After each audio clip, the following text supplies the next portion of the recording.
Yes, hello guys, welcome back to my channel. I'm VJ and you're now watching another episode of my reaction for today. For today, guys, I'm going to react on this. I found a video actually, it's so interesting. This is called The Reason Why Filipinos Are So Good at Singing. This is by FUNG Bros or Brothers. First off, this is so interesting because I know that Filipinos are really good at singing, you know. I think if not 100%, I think 99% of Filipinos know, really, not just know, really are good at singing, you know. So I'm gonna watch it today. I'm so excited. Let's go. Why are Filipinos so good at singing and performing? Wow. And we're gonna break it down. Okay. Andrew, we're going to give you a few years. Maybe you are going to sing or try to be a Jabberwocky, but if it fails, you have to become a nurse and learn how to jab a body. That's the rules.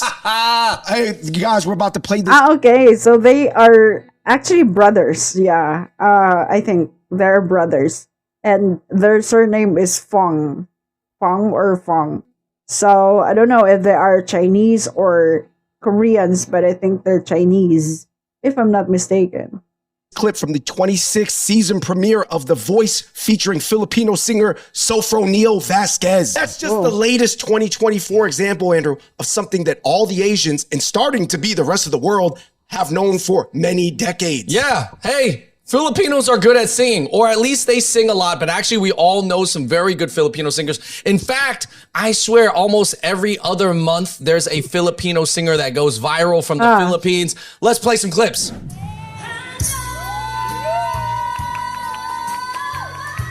Wow. You know, this is just an ordinary day. It's even an event, you know. It's inside a mall. Like, you know, testing the microphone, something like that, and one comes in, test the microphone if it's good for singing. Oh. Yeah, this is a typical Filipino home, you know. We all have karaoke's, you know, sets in our home. Whoa. Oh, that's so great. It's so effortless for the boy. The family goes wild.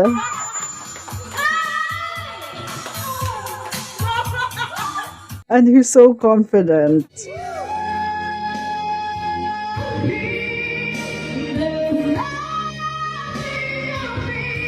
Oh, just a normal day, right?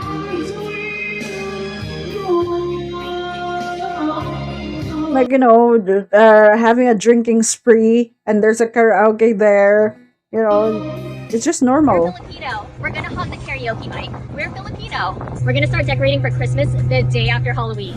David, this question has been Googled and wondered on the internet. Oh, there's even a question. Why are Filipinos so good at singing? For some years now, even non-Asians have started to ask, why are Filipinos so good at singing? Everybody has seen a Filipino dancer, at least a Filipino DJ. So I guess we're going to get into the reasons, the actual reasons why Filipinos might be so good at singing. Right, so make sure you like, subscribe, turn on your notifications, check out Smala Sauce on Amazon.com. Let's just check out some of the initial reactions from Instagram.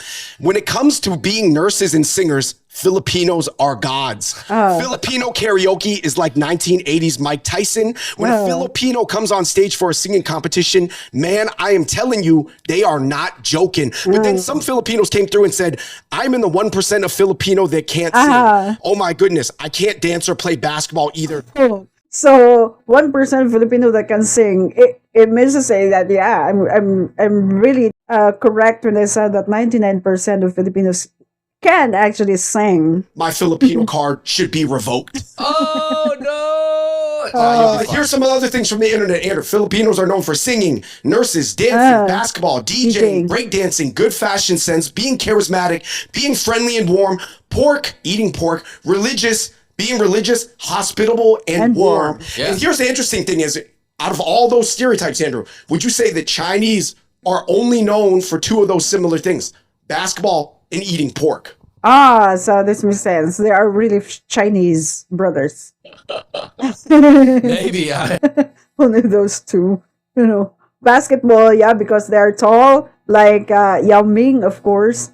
It's important. This video is not about comparing Chinese people to Filipinos, all right? This video is about Filipino people and why they have such a strong singing culture. All right, reason number one, Andrew, there is a focus in Filipino culture on live performance, specifically at family parties or gatherings. Oh my gosh. So this is huge because over a lifetime, when you're a Filipino kid, and we have a lot of Filipino friends, obviously, and but like they grow up just singing a lot at their family parties, and their debuts or whatever the backyard boogies are. And I'm just saying, like, basically, if you're a kid in a family and you end up it wouldn't be a party without a karaoke. Being gifted and know how to sing, people are going to know right away because you're going to be put on by the family right away. You're going to be discovered by your auntie or your mom, be like, oh, you are such a good singer. Why don't you get up there and sing? And then, everybody's just going to. Yeah, I would say a lot of my friends growing up, the older ones that can speak Tagalog, they mostly learn Tagalog through singing songs in the native Filipino dialects. Like that was their incentive. I mean, karaoke, guys, we all know. I mean, maybe karaoke might be a Japanese word, but I'm pretty sure the Filipinos dominate. So there was this company called Magic Mike, and it's transitioned over the years to get more and more advanced in the iterations to be called Magic Sing. And I think the key is, I heard that you have to be locked in because people will judge kids versus other kids. It's not just like, oh, go up and just do whatever you got. It's like, you better bring it. Oh, you're saying that when Filipinos do karaoke, it is taken seriously. It's not like just everybody's a winner. Thank you for participating. It's like, who's going to be the best? Yeah. It's really serious, you have to ace it, Interestingly enough, Filipinos are the only people that I want to go to KTV NRB karaoke with. Because they take it serious and they'll turn the echo down. Other Asians, you might get some emotional outbursts, but it's not necessarily sonically going to be at the same level. Hey, maybe the reason why I don't really like going to karaoke is because it's always other like Chinese or Korean people, but maybe we go with Filipinos. I'm going to like it. Yeah, it's going to be fire. Number two, there's a deep musical culture that stretches back to even the pre-colonial history. Yeah, so if you look at history, like even the pre-colonial era, like in the indigenous tribes of the Philippines, they have a long singing culture of storytelling and telling histories, and every celebration is very much about singing. I mean, this is what even the Spanish said when they got to the Philippines is what they noticed, right? Right. So they were already singing before the Spanish came, by the way. So it doesn't have. But then the Spanish brought a whole bunch of new instruments and their own European, like Spain style, and then they mixed with that as well. Right, and then not to mention, guys, when Catholicism hit the Philippines, then you have all these religious hymns that people got to sing. So when people are converting to Catholicism and they're in the church, I mean, what's a way to even gain choir something? I'm not saying this is why, but I'm saying if you want to be part of the church and you want to gain grace or you want to be involved in the church, one of the best ways is to devote your talents to it. So you're going to be in the choir. Right. And then, of course, once the Spanish influence sort of faded away, Andrew, a ton of American influence came in. Right. And the American influence, it really allowed a pathway for there to be a lot of Filipino singers for other Westerners and like America. So basically, when you bring in jazz or pop music at the time, whether it was like in the early 1950s or 60s or whatever that was, then all these Filipino bands are going to pop up because now they see that pathway. And maybe part of the incentive, I don't know if this is true, but if Filipinos are like, well, I want to go to America, how should I go? I can sing. Boom, you're already entertaining all the American military. You can maybe go travel or something like that. And then now you've got Filipino American artists or even ones that are crossover like Easy Mills, Charisse, Manila Gray, Pilo. But Ed, remember even that provincial rap battle where he's like, tuk, tuk, bak, tak, tuk, Yeah. That's fire. I mean, we're gonna get to the expressiveness. And I feel like Bebo, that song by Apple to App, was kind of like a mixture of like all the levels that we're talking about, pre-colonial to Spanish to American to, you know what I mean? Like a hybrid of all three. Yeah. And like you said, in Mongolia, that throat singing finally got transitioned into something universally, globally. Yeah, that's true. I think, I don't know I just don't know how many reasons are they gonna bring in. This is interesting. Palatable through the who. Right. But ultimately, like, I think when you think of like Mongolians or other Asian countries that have a deep singing culture, like they were singing in China, of course, but it's not like the deep tribal singing culture, right? And like Thousands of years ago. yeah, and Mongolians have that thing, but that's not as pop and westernized, right? And you didn't have that pathway to transition, you know, your talents into pop music. Well, I think they're more trying now, but you're right. There wasn't any like organic, large scale movement. Point number 3, Andrew, there's a focus on emotional expression. And that's probably like the biggest difference, in my opinion, between Filipinos and like, for example, East Asia, where East Asia is famous, I guess, archetypically for like emotional repression. They're focusing on expression. And there's actually an ancient concept called Hugot. I'm sorry for mispronouncing it wrong. It's in Tagalog, and it's basically about expressing deep feelings in the heart by using different phrases. And I'm going to try to say one of the phrases right now. Mahal mo siya, pero mahal ka ba niya? Which means you love them, but do they love you back? So I think obviously like initially some people are going to credit like the Spanish for that because it's like a telenovela, you know, like a drama, like a Spanish, what is it? Daytime drama. Right, but interestingly enough, telenovelas come from Latin America, but also colonized by Spain, and then it creates the Spanosphere. Right, but I wouldn't suspect that, you know, even back in the pre-colonial era, you know, of the tribes and stuff, it's a lot of like expressing yourself too, you know? I mean, there's that. Right. The telenovelas that were super popular in the Philippines in the 1990s were Marimar and Maria La Del Barrio. Yeah. And now, interestingly enough, K-dramas and K-pop are super popular. Yeah. I mean, So that's like another wave of influence, cultural influence. Yeah, that's true. I mean, if you guys think about your Filipino friends, I mean, would you ever describe any of them as like monotone or expressionless or cold? Those are not stereotypical terms that you would use to describe Filipino people. There are way more other people in the world that I would use those terms to describe stereotypically. Possibly the Chinese Filipinos. Yeah.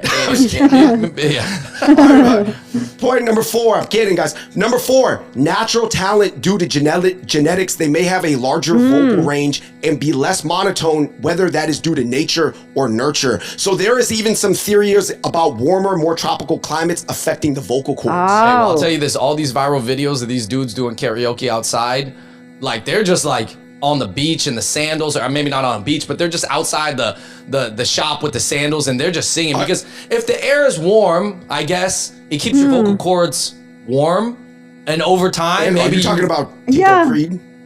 Let's run the clip. I think this makes sense, you know, like you would not be advised to swallow like cold foods or drinks when you are a singer, right? Because it kind of like distort your voice, something like that. So yeah, it makes sense that because we are a tropical country and it's warmer here, so your vocal cord is, you know, like nurtured something. Anyway, that makes sense.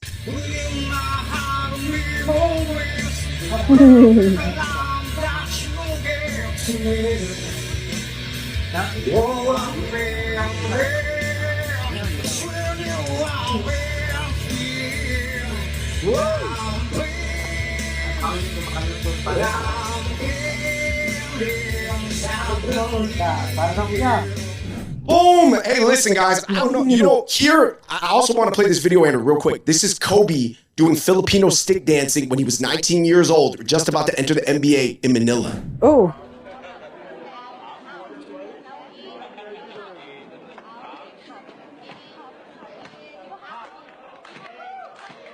This is Kobe Bryant.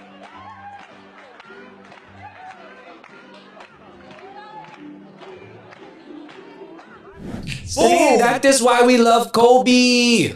Point A, and that's a good video. Yeah. He's in it. Point number 5, Andrew, family support. So this is an interesting point because I know that Filipino family support for the arts, it might be more than other Asians, but it's still not all the way like a Western family. Yeah, I mean, listen, I think that probably Filipino families, they're at least more supportive of it as a big hobby. I mean, if someone's good at singing and they can sing for the talent shows and sing at work or somehow have it benefit their life and sing at church or whatever. I mean, I think that is super, super supported. I do think that probably Filipino families are more okay with their kids entering entertainment. But I do think, like I said earlier, where they're like, hey, listen, if you did not make it big like Charisse or Jabawakis with the Vegas residency, I'm going to need you to look into some other options. You have like 3-year timeline. Number 6, international success makes it easier to accept for the parents because there have been quite a few people, whether they're mixed Filipino or full Filipino, that have gone on to have global success and made millions of dollars. Oh yeah, I mean, we're talking about who? Bruno Mars, Charisse, Black Eyed Peas, Apple the App, and Taboo. Yeah. Joe Coy in the comedy lane, DJ Qbert, Arnel Pineda. I mean, he's saying the loving of just anywhere. That's a half Filipino guy. No, not Lea Salonga was one of the original people who emerged. I get. Who is he referring to? Is he referring to Arnel Pineda? Arnel Pineda is actually full-blooded Filipino. That's a half Filipino guy. Lea Salonga was one of the original people who emerged, I guess, like from the Disney sort of like Broadway theater world. But you mean she voiced a lot of the musicals? Yeah, got rich and became more mainstream, even though that's like its own, like, I guess, niche world. Yes. And some people are saying that it's just due to the situations, the socioeconomic situation in the Philippines. It's viewed as a great way to get out of poverty, the situation that you may be born into. Right, yeah. And that's similar to hip hop. It's similar to bolero singers in Latin America as well. It's a pathway out of their circumstances, depending on what you were born into. Although, to be fair, I do know that some of the singers are from more prestigious backgrounds as well, too. Like Enrique Iglesias, his mom was part of the Filipino aristocracy. Number 7, diverse influences. I think that this is key here. Filipinos, they feel like 25% Asian, 25% Spanish, 25% American, 25% they can pick themselves. I mean, definitely, like, I feel like all the Filipino kids that I knew growing up, it's like they're so adaptable. Like, I know whitewashed Filipinos, I know the blackwashed I know the Filipinos in the hood that are just with everybody. I know the Filipinos that get mistaken and pretty much become Hispanic. Bro, they could be all cousins. Yeah, and then like hanging out, getting dollar hits together. Yeah, and not to mention there's the Filipinos who lean more into the anime, maybe the East Asian culture or whatever. So I think that. And then obviously there's a range of looks of Filipinos. You have the Chinoys, which are more the Chinese Filipinos. You have the Pinoys. You have Ilocanos. Everybody, like, you see the white Spanish looking people. You see the mestizos, whatever. You see the whole range. I mean, dude, you got Michelle Malkin, and she was the original Asian conservative commentator. You've got Pilo, who really became one of the most successful hip hop artists outside of the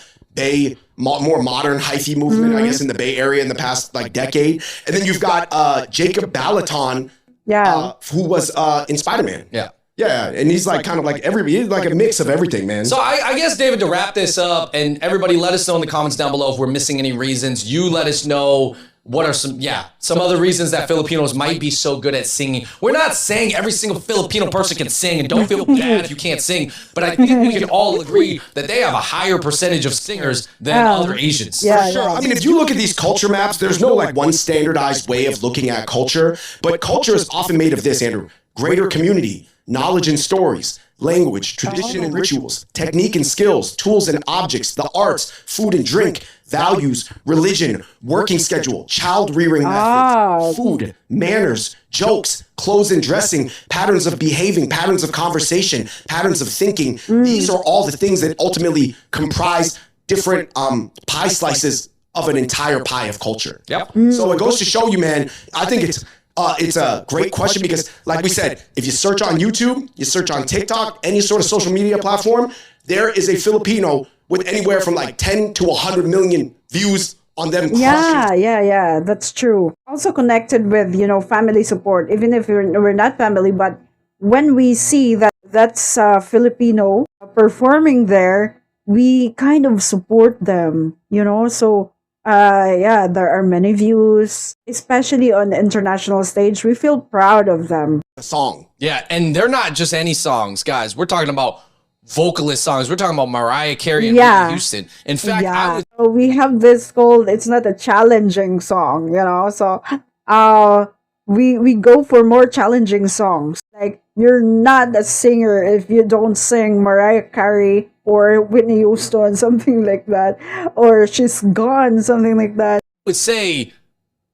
those are some of the most viral videos are Filipino people singing Whitney Houston, which obviously super hard to sing. So anyways, guys, let us know in the comments down below. Shout out to all our Filipino friends. Shout out to the Philippines, anybody watching this. But you guys know what we're saying. This is a stereotype, but it's based in some truth because everybody knows a Filipino person involved in music somehow. I'll say this.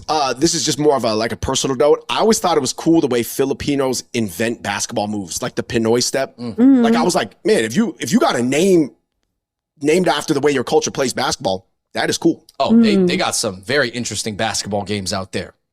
Anyways, that went viral. So anyways, leave it in the comments down below. Check out Smala Sauce at smalasauce.com or Amazon. Oh, let us know in the comment section below if there's any other, like, I guess, observations or patterns that you notice amongst any other Asians that you want us to break down. And by the way, also sign up for my premium Asian guy course in the email section below. I got a newsletter. I got some big plans out in Asia. It's going to be really cool. Anyway, guys, let us know what you think in the comment section below. Until next time, we're the Hop Hop Boys. We out. Peace.